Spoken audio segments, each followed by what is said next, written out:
Let's please make the mudra. We'll offer the mandala. Here is the great earth filled with the smell of incense and covered with a blanket of flowers. The great mountain, the four continents, wearing the jewel of the sun and the moon. In my mind, I make them the paradise of a Buddha and offer it all to you. By this deed, may every living being experience the pure world. Idam Guru Ratnam Mandalakam Niryataya Me.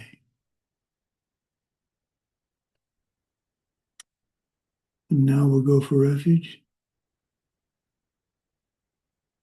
I go for refuge until I am enlightened to the Buddha, compassion, knowledge, and strength, the Dharma, the enlightened side of truth, and the Sangha, the community of realized beings. From the virtuous merit I create from the practice of giving with the understanding of emptiness, moral discipline with the understanding of emptiness, patience with the understanding of emptiness, joyous effort with the understanding of emptiness, concentration and wisdom. May I attain the state of a Buddha for the benefit of all living beings. I go for refuge until I am enlightened to the Buddha, compassion, knowledge, and strength, the Dharma, the enlightened side of truth, and the Sangha, the community of realized beings. From the virtuous effort I create, merit I create from the practice of giving with the understanding of emptiness, moral discipline with the understanding of emptiness, patience with the understanding of emptiness, joyous effort with the understanding of emptiness, concentration and wisdom. May I attain the state of a Buddha for the benefit of all living beings. I go for refuge until I am enlightened to the Buddha, compassion, knowledge, and strength, the Dharma, the enlightened side of truth, and the Sangha, the community of realized beings. From the virtuous merit I create from the practice of giving with the understanding of emptiness, moral discipline with the understanding of emptiness, patience with the understanding of emptiness, joyous effort with the understanding of emptiness, concentration and wisdom, I will attain the state of a Buddha for the benefit of all living beings. Okay, let's do some rejoicing. Well, let's start with Shalimar. What do you have to rejoice in today? Hello, thank you. I am rejoicing that I am able to be here with you all today. And I am rejoicing that I was able to talk to a dear friend today that was having a hard time with her practice. And I was hoping that maybe I could just, maybe just being there for them, not having the answer, but being a support system would be helpful to them. So, Oh, good. Very good. thank you. That will assure that in the future, if you dedicate it and protect it, that will assure that you have the people you need in the future, not only for the Dharma, but for whatever you're doing. So that should be very powerful. Okay, let's have Katrina. What do you have to rejoice in today?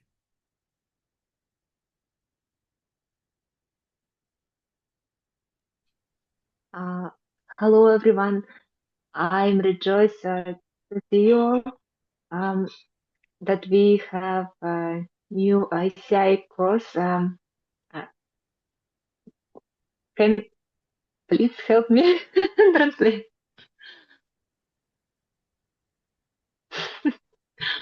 Я радуюсь тому, что у нас был ретрит, и все вернулись домой, но мы снова можем собираться вместе. И сегодня первый мой рабочий день в новом месте, все прошло хорошо.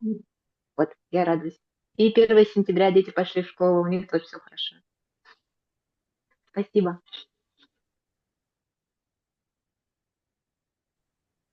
Dear Lama Sumati, can you hear me now? Yes. Katerina is rejoicing about the retreat that you had all together, and also about the fact that all of you returned back home safe. And also she's rejoicing about her first day at new work and everything is great and good. And also about the 1st of September, because her children came to school today. What's the new job? With children also in the school. I help in the middle school.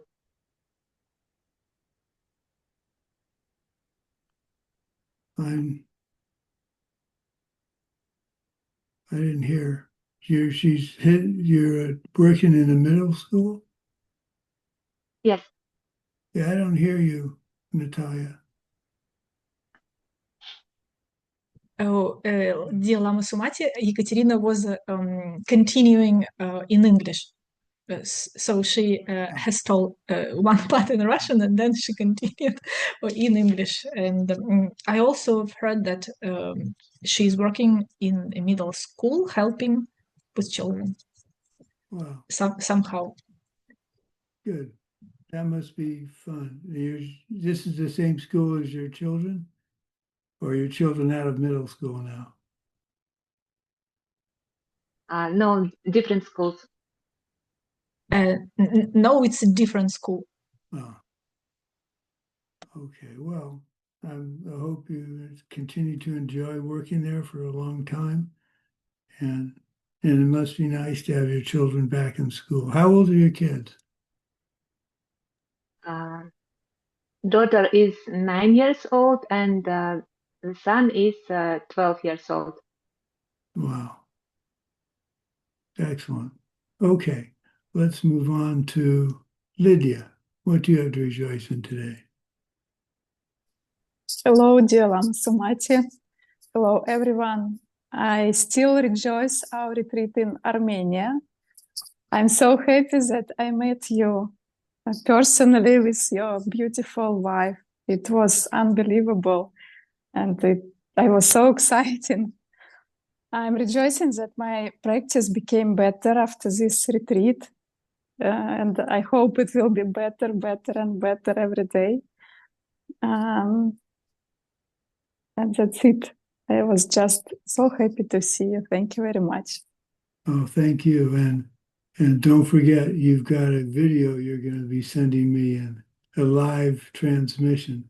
The Romanian students didn't get this. I didn't think of it until we got to Armenia, but the students that participated in the Armenia Source of All My Good retreat at the end of October will have to have memorized the Source of All My Good and then say it to me in a video presentation. So I'm looking forward to that. And I'm glad you enjoyed the retreat. I really enjoyed meeting you and all the new students. We had a wonderful time, but I'll talk about that when I rejoice.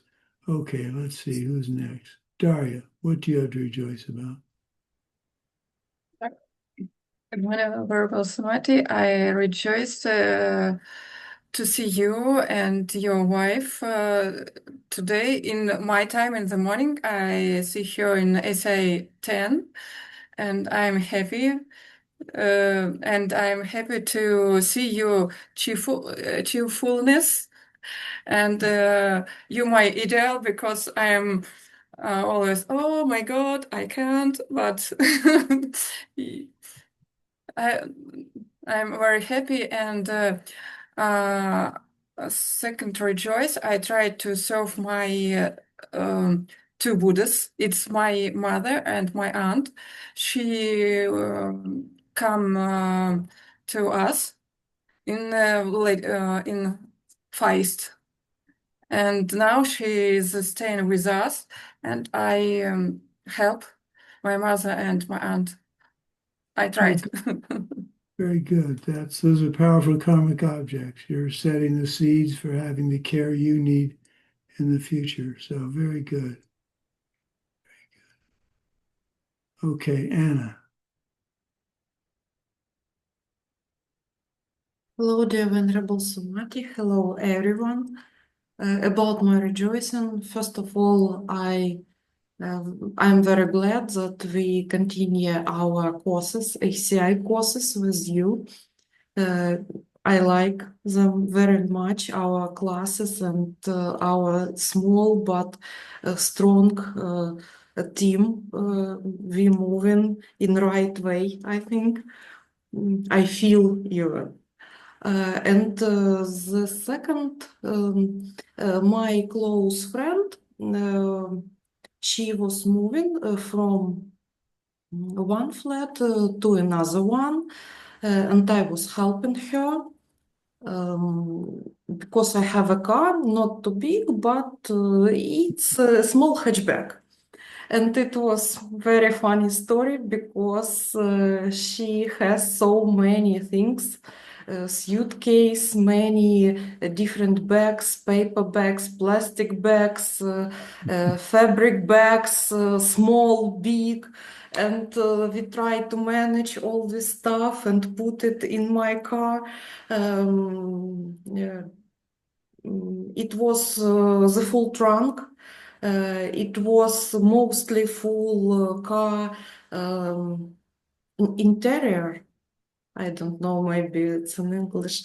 So many things. And when I asked her, what is in this bag? May I put it down under some other bags? Maybe something fragile or maybe from glass here. And she was like, oh, I don't know. I need to check. And for me, it was very great lesson about stuff. We even don't know what we have in our bags. We don't know what we move from one flat to another one. We don't know for what we need all this stuff. And I start to do some cleaning in my house and plan to continue. Thank you. Yeah. Well, that's very interesting. How did you move furniture? No, it was, they were only her personal things. Oh, I From see. one flat to another one, just for personal, but books, flowers, boxes from flowers, a lot of cosmetics, different kitchen stuff, a lot of, Yeah, that's so a many. good. I think you noticed and reflected on all the stuff that she had and she thinks is important, which is fine if she thinks it's important to her. I'm not saying it isn't, but that's when you help someone move, you realize how you need to go through your own stuff and sort through it. So I did that when I got home. My computer desk is, well, it's pretty. I have 3 external monitors and my laptop, so I've got a lot of wires, and I try and organize it, and I never can. But I did organize 2 drawers in my file cabinet, which doesn't sound like much, but it was a big deal. But anyway, I'm still not supposed to be rejoicing. Svetlana, what do you have to rejoice in?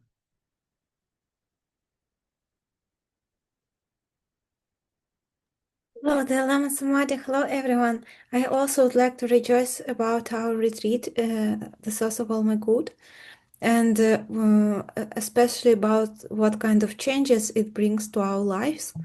For example, it helps me today be more calm in some situations which would trigger me before.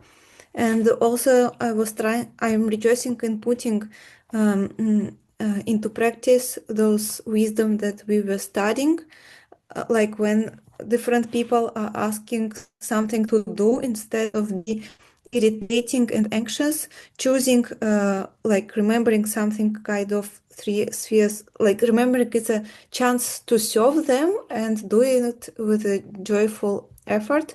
And it makes the process and the outcome much more pleasant. So I'm rejoicing in the retreat and in putting into practice what we have studied, and dedicate that we can successfully move on our path in Dharma studies and transform our lives by serving others. Very good. Yes, that retreat was special. I was in Romania for 10 days, and their weather was coolish. It had been very hot and muggy, but it was coolish and very pleasant. There were, I think, 14 of us, and we had a good retreat. The food was wonderful. It was good to be with students that I'd seen a year earlier in Barcelona. And then we went to Armenia, and I got to meet so many of you in person. It was such a joy to be able to meet, and even though we had those days of silence, it was just really fun to get to know Lydia and Katerina more. And that was a total surprise. I didn't expect either one of you to be there. So at the very beginning, we had this little procession down some stairs, and there you guys were. It was really meant a lot to me. So thank you for going to the trouble of coming. And we learned a lot, and the source of all my good. I think the impression to me was that people got the feeling it was something they could use in their everyday life, not just sitting on a cushion.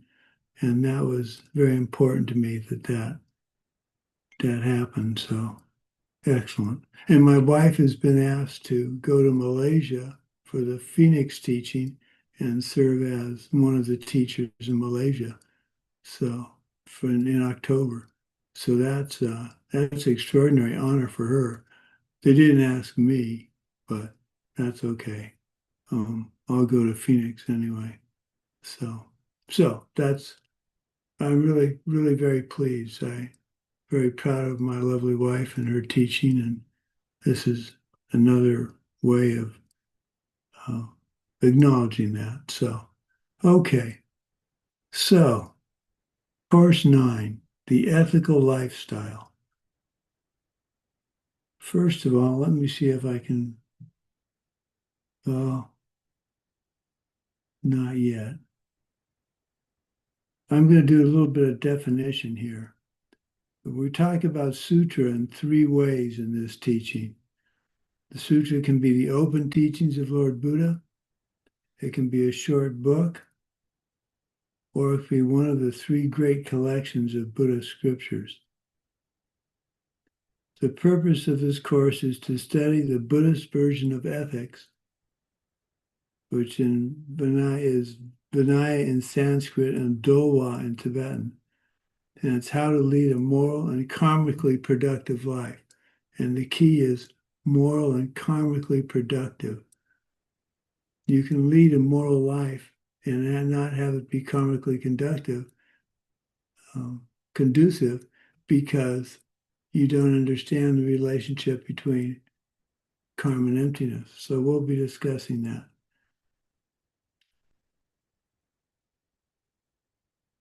So why study Buddhist ethics? Why be concerned about it at all? Well, there are two very simple reasons. One, we want to reach total enlightenment in this lifetime. And the way to do that is to study and produce and conduct yourself ethically. The other way is just the right thing to do. Whether or not you reach nirvana or enlightenment in this lifetime. So by studying ethics and adhering to ethics properly, we can reach nirvana after having the direct perception of emptiness. We can reach nirvana and then proceed as Mahayana Buddhists to the next step on the way to total enlightenment. So studying ethics doesn't have to be boring and hard. It's actually, there's an interesting sidelight. One of my nephews is publishing a book on morality without ethics. And that seems like a pretty contradictory title. So I'm very much looking forward to reading it because we had him come out and go to a teaching by His Holiness back when Kyle was in college. And so it's going to be interesting to see if he mentions anything about Buddhism in this book. So the other definitions I want to get into, let me see if I can share here. Okay, are you seeing two definitions of nirvana? Yeah, okay. Okay.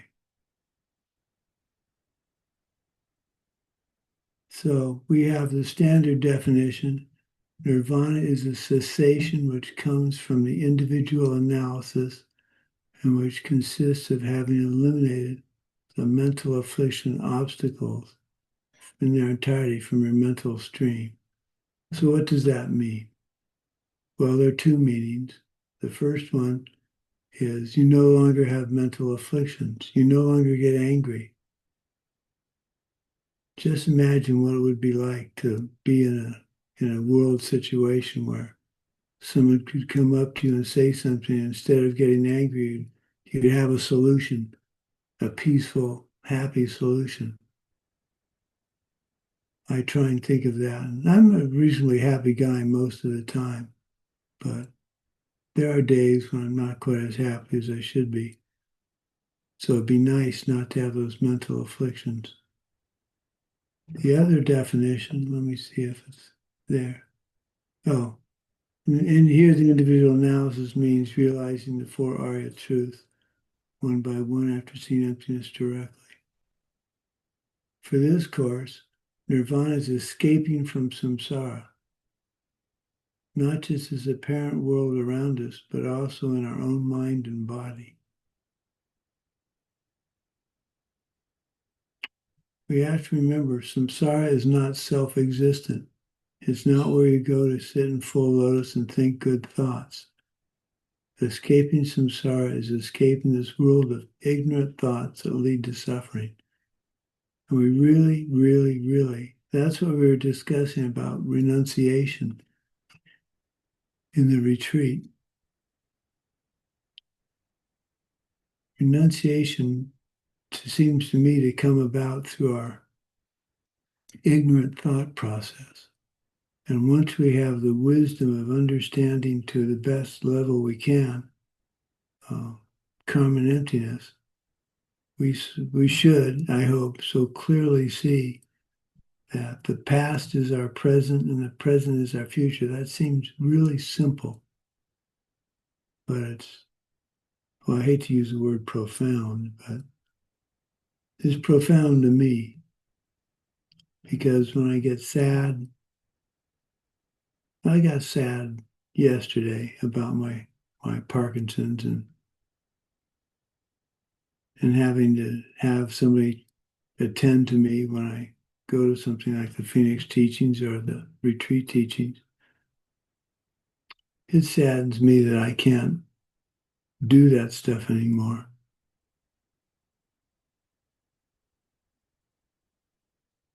And I have to remember not to do that because that's setting seeds for me to be sad in the future or upset in the future. So I need to practice what I was teaching at during the retreats. Okay. Ignorant thoughts that lead to suffering. Okay. Let's see.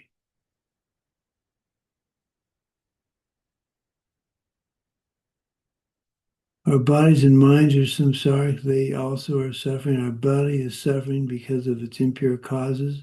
It ages and falls apart. Our mind suffers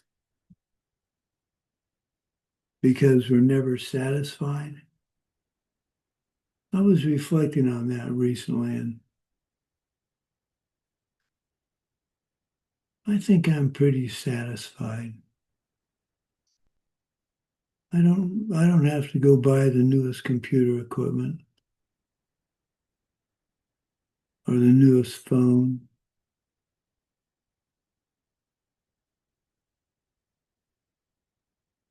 I think I'm pretty satisfied.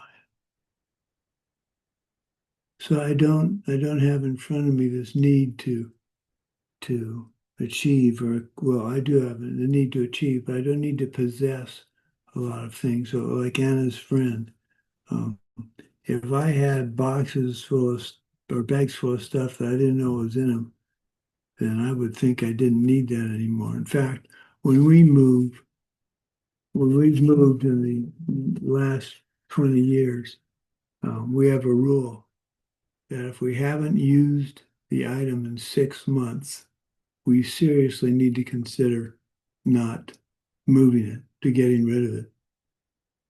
And sometimes we can always say that doesn't hold for a particular item, but it really helps get rid of stuff when you move. If you say, well, I didn't look at it for 6 months, I obviously don't need it. So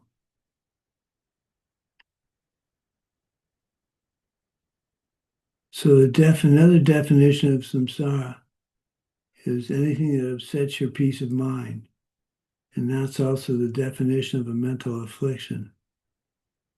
So nirvana is reaching a state of mind where you are incapable of having an unpleasant thought ever again, no matter what happens to you.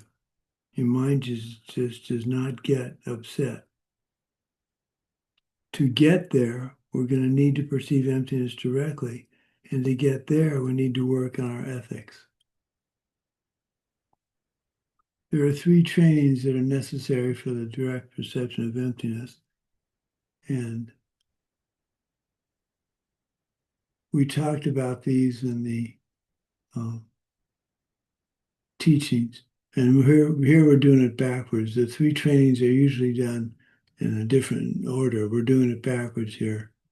So Sherab is the Tibetan for the extraordinary training of wisdom. Tingenzin is the Tibetan for the extraordinary training of meditation.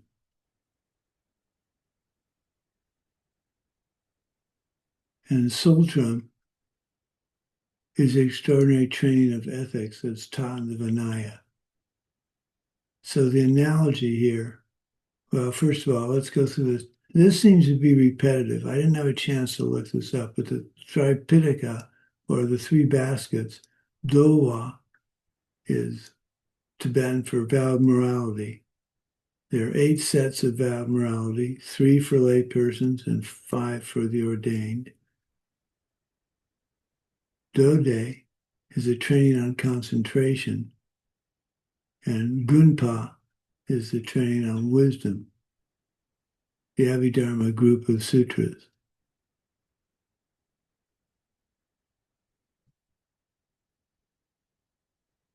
So the very beginning part of our ethics training or teaching are the 10 non-virtues, which I like to think of in a positive light as the 10 virtues. So let's go through them and discuss them briefly.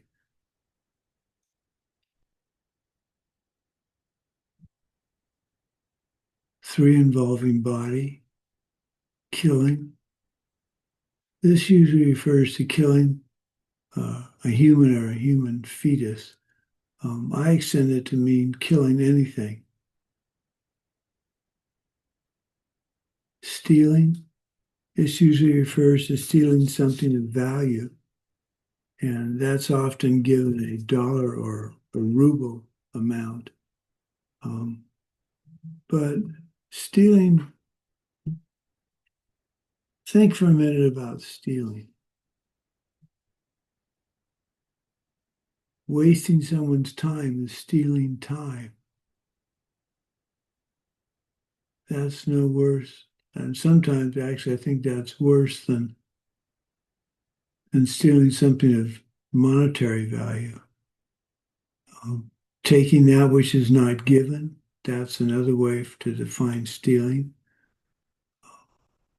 And it can be as trivial as being at a friend's house and going to the refrigerator and taking something out of the refrigerator without talking to them first. And that seems really silly. But if you don't have permission to take something out of the refrigerator, that, in my opinion, is stealing. And you're going to have someone do something like that to you. Stealing time. I hate to be late to anything because that's stealing someone else's time. But if you're early, which I try and be, but when I go to someone's house for dinner, if I'm early, we sit in the car until it's time to go to eat, to go to the dinner, because if we go early, we're stealing the time they had set aside to prepare for going to dinner or wherever we're going. So making someone wait, I like to be on time, if not early, for when I teach, because I don't want the students to be waiting because I'm stealing their time if I'm not there right at the right to begin class. So stealing, I think we could all reflect on stealing a little bit and come up with times during the day that we steal something, taking that which is not given. Sexual misconduct. This refers mainly to adultery, which is interesting because if you have the permission of your partner for as an open marriage, then it's not a sexual misconduct. It's only if you do it without permission, which is what adultery usually is defined as. That's interesting. Now, I wonder if adultery really is defined as that. Adultery is having sexual relations with someone other than your wife or your husband. But if it's okay with your wife or husband, is it adultery? I would think not. Then there are more specific details about sexual misconduct, which I won't get into. Then there are the non-virtues of speech, lying. We talked about white lies at the retreats, and I didn't really get a good sense of an answer for white lies. Motivation's an important part of that, but still, saying something that's not true, no matter what your motivation, is setting the seeds to have that come back to you. So I think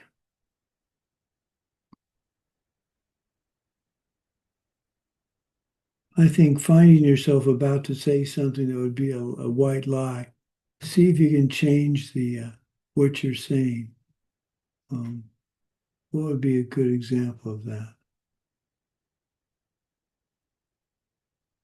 A white lie. I'm trying to think of a good example.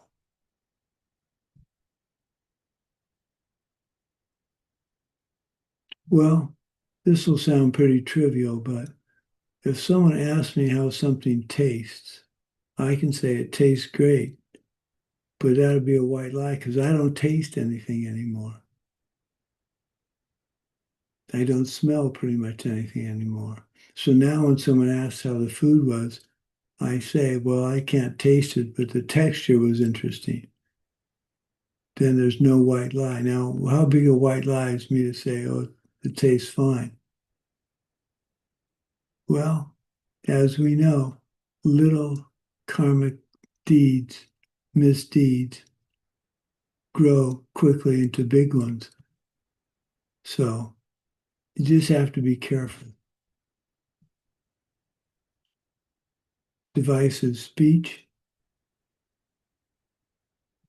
I can't. The main divisive speech that I would have come up against at Diamond Mountain, and I've told this before, but I'll say it again, is at the board meetings. We'd meet and we'd have discussion, and I learned at the board meetings to express my concern, my idea, and leave it. I didn't try and make people agree with me. I just simply put it out there. And then if the decision was something I didn't agree with, it was still the decision of the board.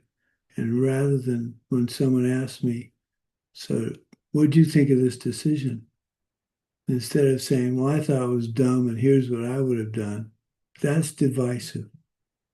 So instead I would say, well, after lots of discussion, that's the best solution we had. So we need to do it. And that's a huge difference between saying, well, I didn't agree with them and I think it's a dumb idea, so let's not do it.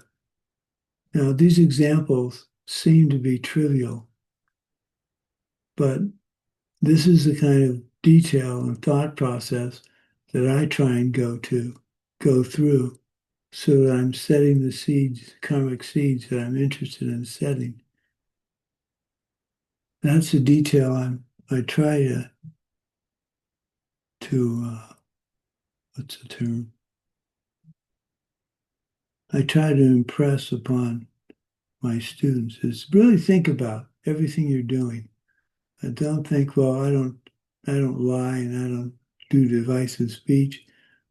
Think more carefully and see if that's really true.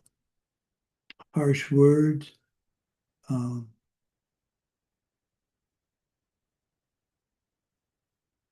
would be, to me, that's profanity, mainly. And I try not to use profanity. Well, as a monk, I have vows against that anyway, but try and speak kindly at all times. Meaningless talk.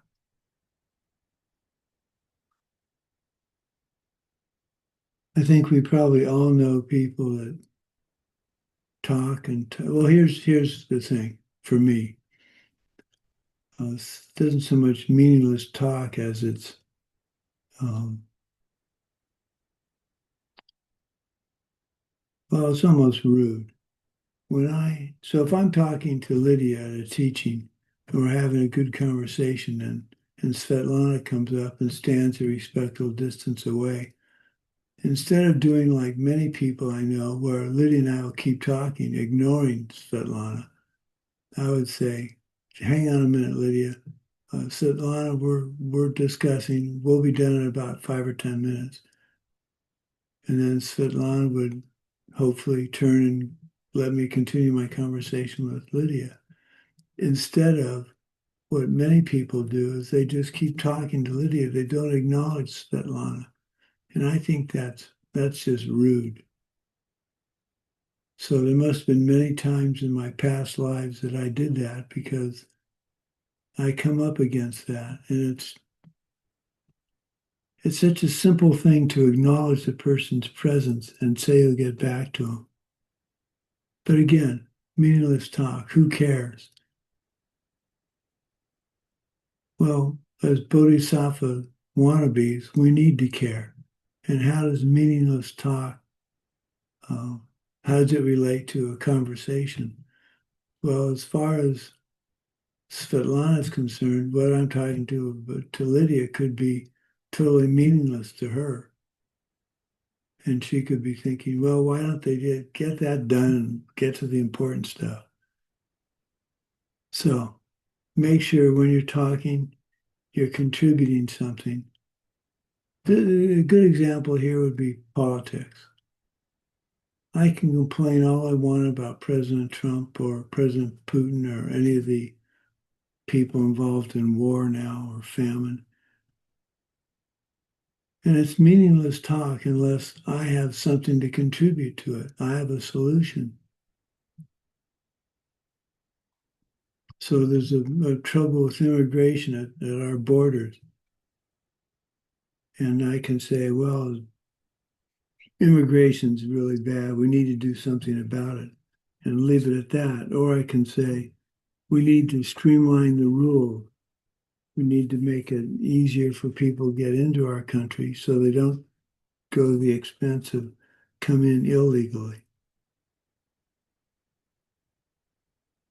I don't know what the rules are to get into our country. I should probably look that up. It used to be you needed visas to get anywhere now, and that's not so much the case.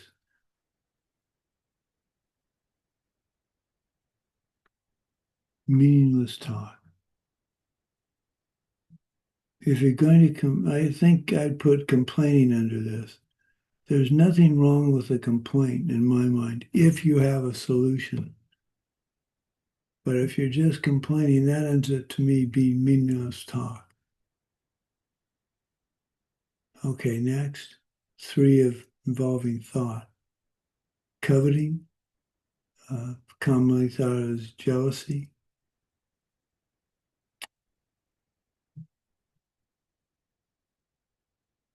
I'm jealous, to be perfectly honest, I'm jealous of the people that live in Sedona and how close they are to Geshe Michael. I'm not jealous to the point of complaining. It'd be nice to be up there and be in his presence more often. To be truly jealous, I would be angry at the people that are next to him. And I'm not angry at him. I just sometimes wish I could be. But ill will, thinking, wanting something bad to happen to somebody else. So this again covers me with, is part of harsh speech to me, because when I think of President Trump, I would like him to not be president anymore. So that's ill will. So can I have the opinion that he shouldn't be president anymore? Well, the way I think I combat ill will is I give him credit for some of the things he's done that I actually agree with. Where's an example of that? Oh, I just was mentioning that recently.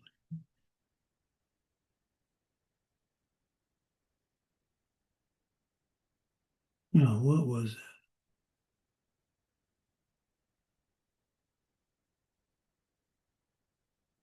that? I couldn't believe I actually agreed with him on something. Well, anyway. So rather than think ill of him, I think of something positive he's done and think he should get credit for that. But I try very hard not to think ill of. I don't want him to get us. If he's voted, if he leaves office because he's impeached, I want that to be because it's meaningful what they impeach him for. It's not some trumped up charge, so to speak. That's a hard one for me. Politicians. Well, here's a better example. I think the Democratic and Republican parties are essentially the same now. It used to be they were very different. One was business oriented, the Republicans, and one was people oriented, the Democrats. And now they're so busy arguing with each other, neither party's getting anything done. So I became an independent instead of a Republican or a Democrat. And now when I talk about politics, I identify what the two parties aren't doing. And I try to come up with ways for them to reverse that and do something positive.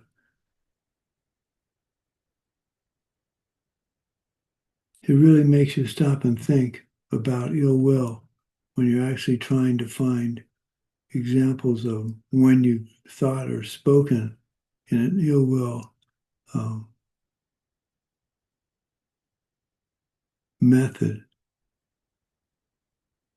I bet you if we all stopped and thought about it, we could come up with an ill will, and even a tiny one that we've done in the past 24 hours.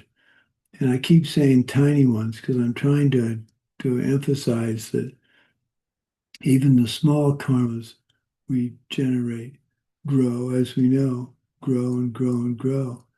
And in 10 days become 1,000 times more powerful.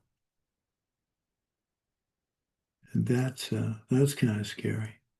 Okay, wrong views. That's mainly not believing in past and future lives and not believing in emptiness. In this case, it's mainly not believing in past and future lives. That is basically the first thing that you as a Buddhist must believe in if you want to be called a Buddhist. And that is believing in past and future lives, because by believing in past and future lives, you have to consider what role your thoughts, body, speech, and mind have in forming your future, your present and your future lives. If you don't believe in future lives, you don't care what you do now because it doesn't matter. So let's go and look at it from a virtuous standpoint. Protecting life. Respecting other people's property. I had a rule at Diamond Mountain that if you wanted to borrow a tool of mine, you needed to be able to replace it if you broke it with the equivalent tool, because my tools are very important to my work with Diamond Mountain. And a really good friend borrowed a router, a piece of woodworking equipment, and he returned it broken. And I said, Roger, you owe me a new router, or at least the part to fix the part you broke. And he goes, you can still use it this way. And he no longer could borrow tools from me. He was a really good friend, and I hated doing that, but that was the rule. Respecting others' property. Respect other people's relationships, sexual misconduct, that's pretty straightforward. Evolving speech. Line, speak the truth, or say nothing.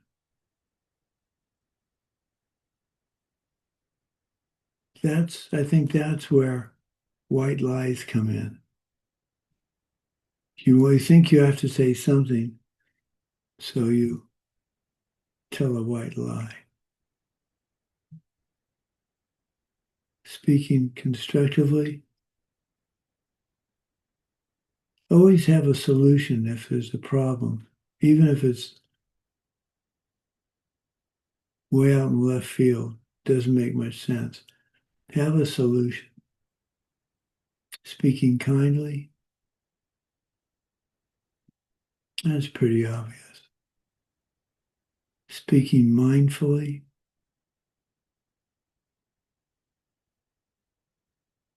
When you ask a question,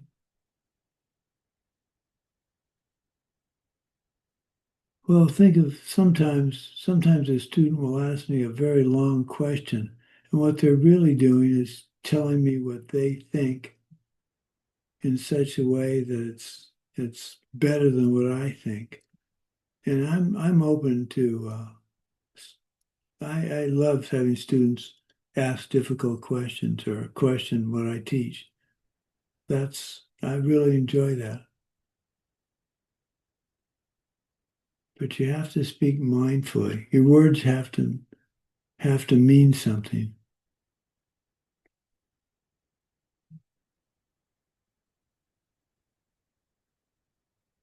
Okay. Involving thought, coveting. How can you be generous? Instead of wanting something from someone, how can you give them something?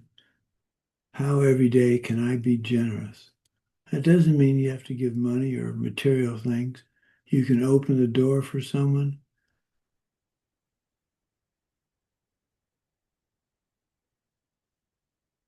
What else can you do to be generous? Well, give money, obviously. Praise somebody. That's a generosity here. I think that's something we don't do enough. I think praise to me would probably fall under generosity. Rejoice in another's good fortune. So, for instance, President Trump, I don't agree with all his executive actions, but I rejoice in the fact that he feels he's in a position where he can do what he thinks is right. I don't agree with what he thinks is right, but the fact that he now has the power to do what he thinks is right is a rejoicing for him.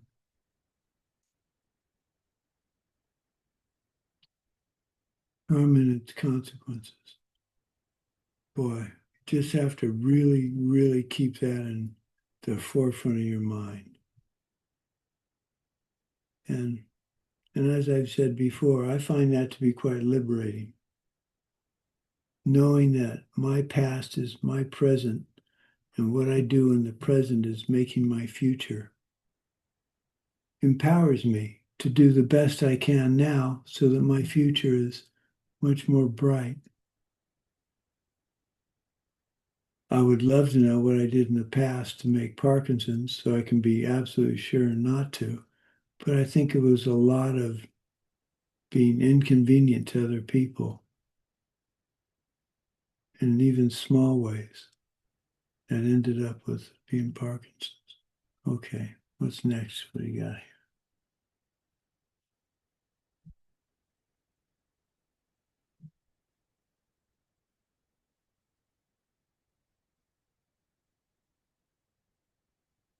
So the basic definition of a virtuous deed is something that leads to a pleasant result, and a non-virtuous deed is something that leads to an unpleasant result.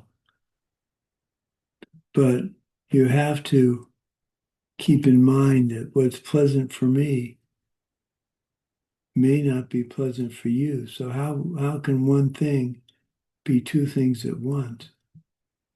Well, it really isn't two things at once because there are two different people looking at it, and they have two different karmas ripening to see it. So the fact that President Trump is president is something that friends of mine were happy to vote for him and are happy to see. But I look at it and I'm not happy to see it. So which is it? Well, depends on the person. So you have to really balance that in the question of ethics. You need to I think you need to constantly be looking at the effect of what you say on others. Because what you think is a perfectly good thing to say could be very hurtful to somebody else. So you need to be extra special careful when you're thinking about virtuous and non-virtuous deeds. The actual karma correlations are something that is deeply hidden, very subtle, and only fully understood by an omniscient being.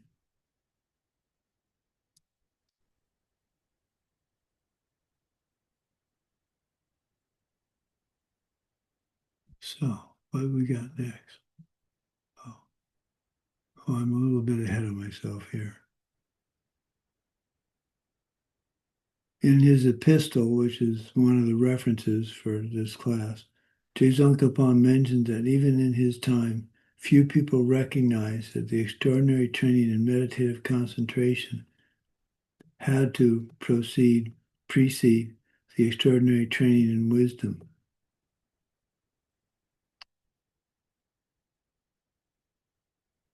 He states that in his time as well, the extraordinary training of an ethical way of life was forgotten as a prerequisite to the training in concentration.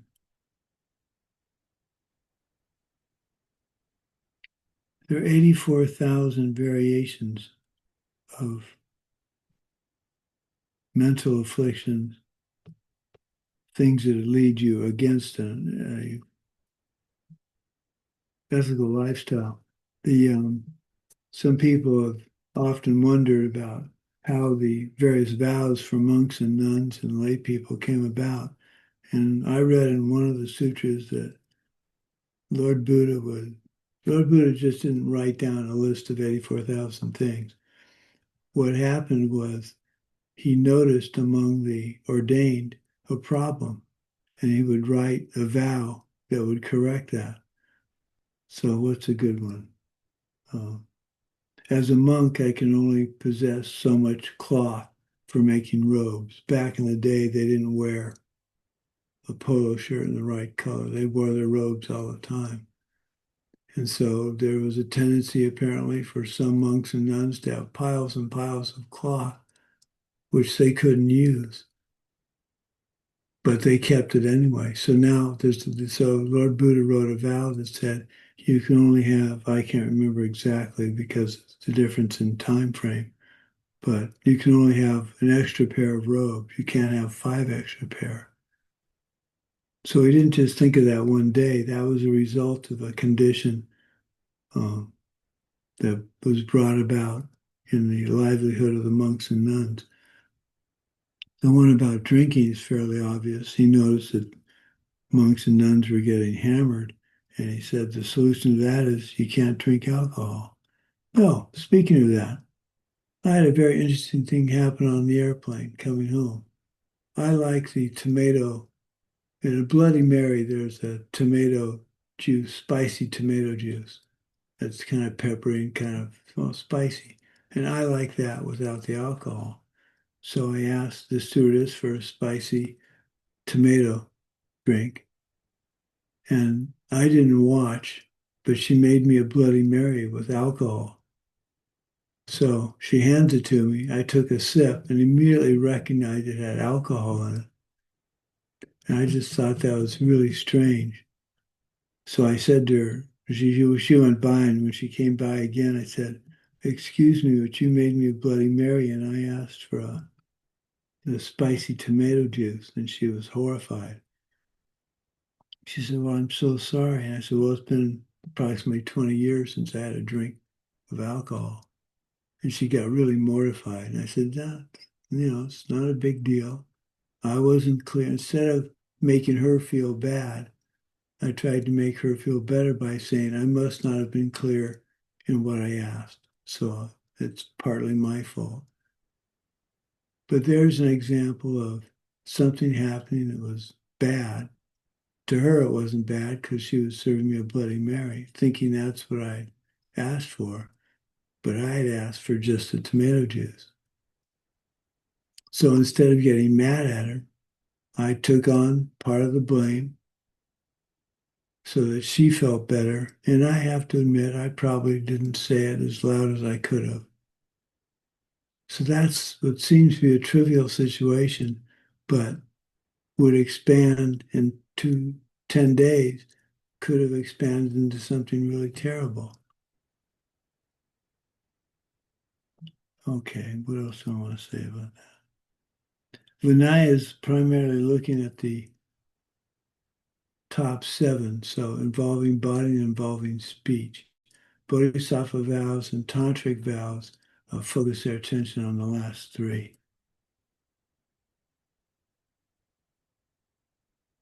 So let's see if I have the metaphor for. No, I don't. Okay. So why are we concerned about the 3 extraordinary trainings? That's because in order for how do I put this? Seeing emptiness directly is, oh, I've got a better description for it. Hang on. See if I can find it.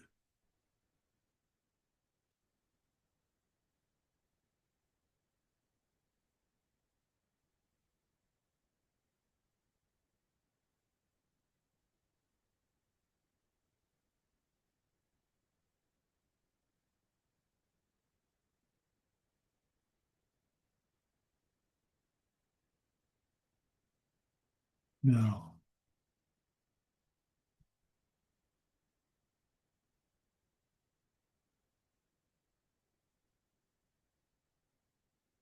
Here we go. I wanna read it to you just the way it was. Geshe said.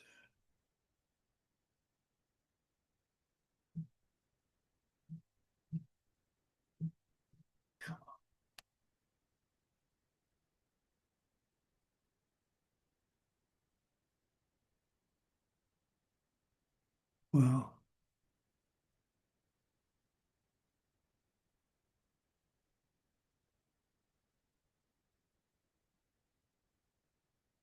Well, this is the analogy of when water in a pond is perfectly clear and totally still, the moon can reflect vividly off the water. If that thing called emptiness is going to reflect on the surface of our mind, the mind must be totally quiet and pure. In order to be able to reach a deep set of meditation that is necessary for the direct perception of emptiness, your conscious must be clear. To reach nirvana, you must perceive emptiness directly. To perceive emptiness directly, you need a high state level of meditation. And to reach the high level of meditation, you need an ethical way of life.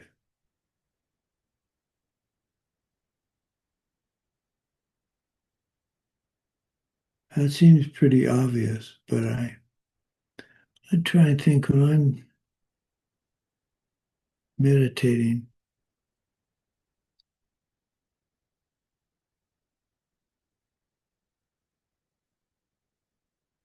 the ethical part doesn't really come up. So that means I must not be very deep in my meditation.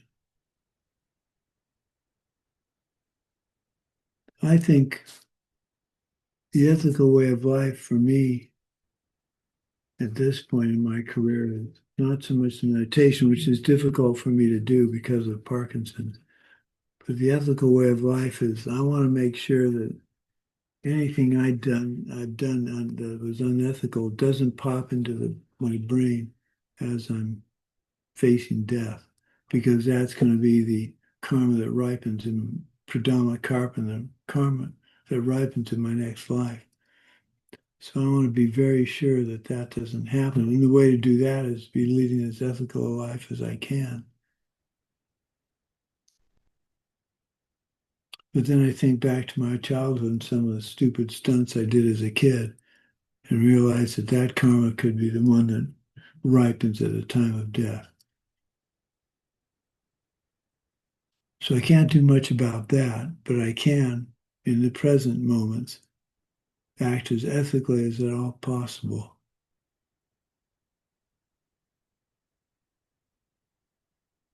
Okay. The last thing I want to say about Vinaya is if Vinaya is taught truly, I, the Buddha, am there. So if we're talking about Vinaya and we're talking about it carefully and truthfully, it's as if Lord Buddha is actually here doing the teaching. And you stop and think about it.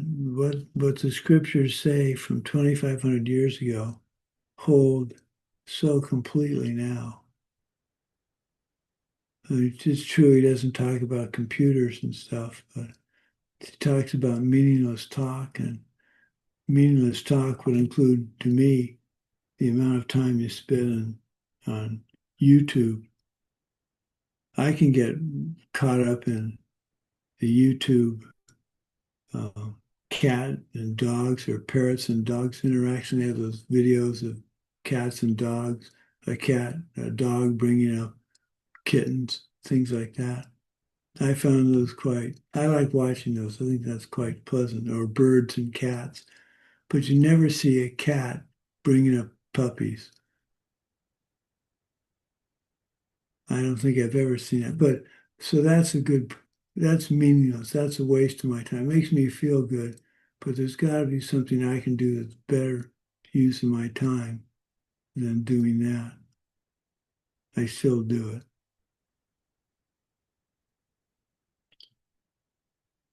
So, what else do I have to say? Oh, we need to go over the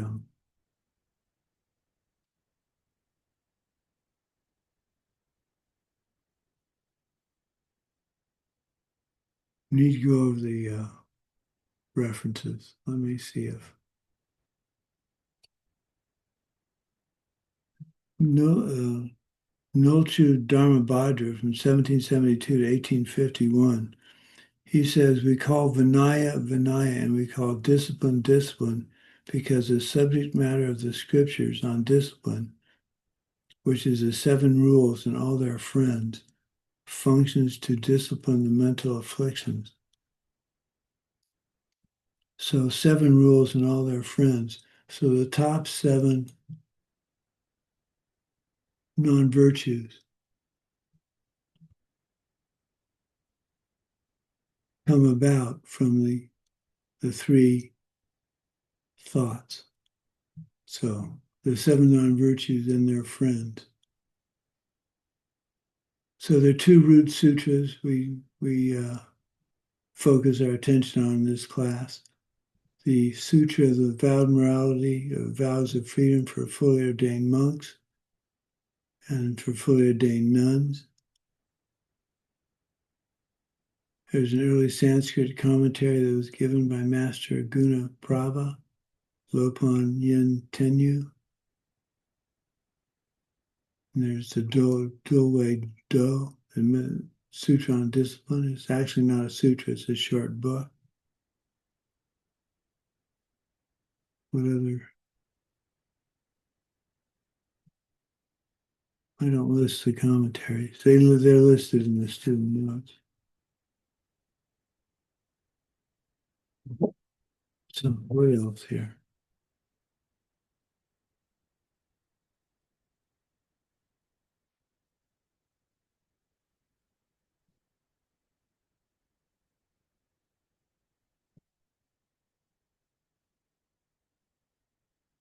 Jason Kapal wrote this. This is a good final thought. If keeping up this ethical way of life becomes for us something motivated only by concern about how we look to others, or about honor and gifts we might obtain, then the real point of ethics is lost. We must maintain an ethical way of life out of a feeling of renunciation,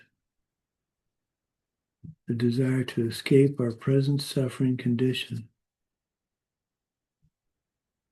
brought about by the fact of our defective and suffering body and mind. So rather than see ethics as an onerous, punishing kind of a thought prospect, I see it as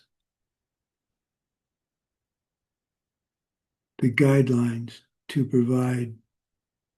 guide my actions in this life, in the present, so that my future is much more pleasant. And the tool for me for that is ethics. And so study of ethics is actually very interesting and joyful for me because it's a solution to all my problems.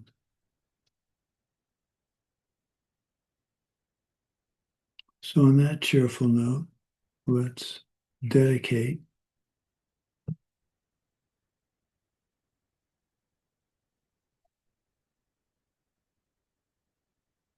Okay, we'll use my dedication.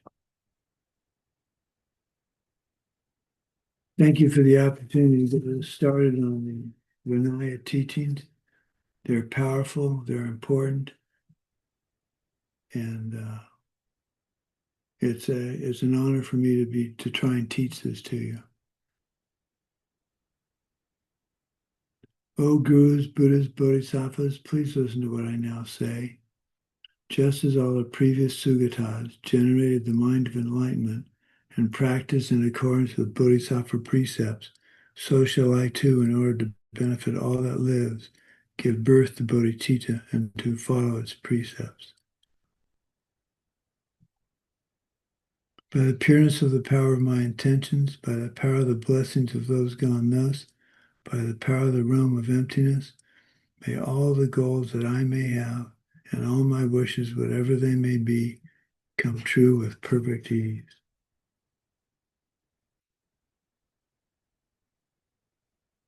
Okay, we were launched on a road of ethics. It's not very exciting if you think of it as just silly rules. I find it exciting when I think that's how I'm going to be leading my life.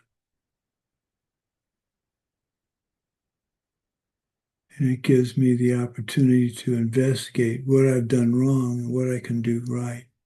So Okay, we'll see everybody on Thursday and have a nice next couple of days. Good to see you all.